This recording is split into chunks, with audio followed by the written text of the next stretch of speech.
নমঃ শিবায়। আমাদের ভারতবর্ষের এমন একটা মন্দির যেখানে একটা নয়, দুটো নয়, তিনটে নয়, বরং লক্ষ লক্ষ শিবলিঙ্গ একই সাথে রয়েছে। হ্যালো এভরিওয়ান, আপনাদের সকলকে স্বাগত জানাই কোটি লিঙ্গেশ্বর টেম্পলে। এতক্ষণ অল্প বিস্তর কিছু ভিডিও ক্লিপ দেখে বুঝতেই পারছেন যে এই মন্দিরের নাম এমনটা কেন দেওয়া হয়েছে। ভেবেছিলাম মহাশিবরাত্রির দিন এই ভিডিওটা আপনাদের সাথে শেয়ার করব। তবে নানান কারণে ভিডিওটা আমি পুরোটা আর এডিট করে উঠতেই পারিনি। তবে আজকে ভাবলাম এই অসম্পূর্ণ কাজটাকে সম্পূর্ণ করেই ফেলি। তো বেশ কিছুদিন আগে ব্যাঙ্গালোর থেকে, মানে আমাদের বাড়ি থেকে 72 কিলোমিটার দূরেই ছিল এই মন্দিরটা। যেহেতু পুরোটাই ন্যাশনাল হাইওয়ে ছিল, জানেন, মাত্র 72 কিলোমিটার আমরা কমপ্লিট করেছিলাম 1 ঘন্টারও নিচে। যেখানে কখনো কখনো মেন সিটির মধ্যেও আমাদের 10 কিলোমিটার কভার করতে 1 ঘন্টাও সময় লেগে যায়। যাই হোক, রাস্তা ভালো থাকায় খুব সহজেই আমরা এই মন্দিরে পৌঁছে গিয়েছিলাম।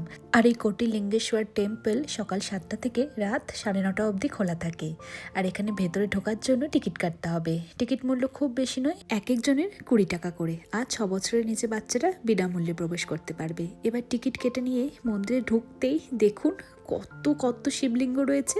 আর ভেতরে প্রবেশ করেই সবার প্রথমেই হাত জোড় করে ওম নমঃ শিবায় বলে আমার শিবের সাথে হাতে হাত ধরে মন্দিরটা ঘুরে দেখতেই ব্যস্ত ছিলাম। বিশাল বড় মন্দির। আর এদিকে দেখুন বেল গাছ ভরে বেল হয়ে রয়েছে, আর তার নিচেই কত কত শিবলিঙ্গ রয়েছে। আর এই শিব মন্দিরের ভেতরে আরও অনেক মন্দির রয়েছে। আর এই যে আমরা এখন মেন মন্দিরের ভেতরে চলে এসেছি। সাউথের দিকে যেসব দেবদেবীদের পুজো দেওয়া হয় সেই সব দেবদেবীদের মন্দির রয়েছে। মানে একটা বিশাল বড় মন্দিরের ভেতরে আরও অনেক ছোট বড় মন্দির রয়েছে। এবার আমরা তো পুজো দেইনি, তবে এমনভাবে এটা প্ল্যান করা রয়েছে যে প্রত্যেকটা মন্দির আপনাকে ঘুরে ঘুরে দেখতেই হবে। সত্যি তো, এত দূরে এসেছি, এত সুন্দর একটা মন্দির বানিয়েছে, প্রত্যেকটা মন্দির না দেখলে চলে। আর এই পুরো মন্দিরটা ঘুরতে আমাদের প্রায় 1 থেকে 1.5 ঘন্টা সময় লেগে গিয়েছিল। তবে এতক্ষণ তো মন্দিরের একটা অংশ আপনাদেরকে দেখালাম। আমরাও ভেবেছিলাম মন্দিরটা মনে হয় সেখানেই শেষ। তবে দেখতে পেলাম মন্দিরের আরেকটা অংশও রয়েছে, যেখানে অনেক ছোট বড় শিবলিঙ্গের পাশাপাশি বিশাল বড় একটা শিবলিঙ্গ রয়েছে। আর তার উল্টো দিকেই একটা বিশাল বড় নন্দী মহারাজেরও মূর্তি রয়েছে।